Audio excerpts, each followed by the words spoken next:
it's good sometimes.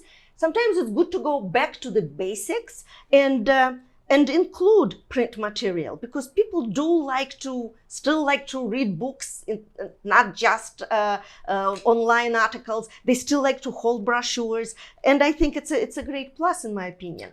Oh, once again, it's my job to market and sell these homes, and we're in competition with other homes for sale. So if a buyer's in town and they're looking at 10 homes, they're going to kind of start to forget which one was which, and they all kind of run together, where this is a great opportunity for us to stand out, because we've got this nice brochure showcasing some of the photography. We've got the property description, highlighting amenities, the specs on the HOA dues and how deep is the swimming pool, and then of course the floor plan. So now they're on the flight back home, they've got something to look at, to think through, where everybody else has nothing, or maybe just a flimsy piece of paper with some photos that are 1 inch by 1 inch. And of course, look, if they really love the other home better, then so be it. But at the end of the day, this helps our listings really stand out.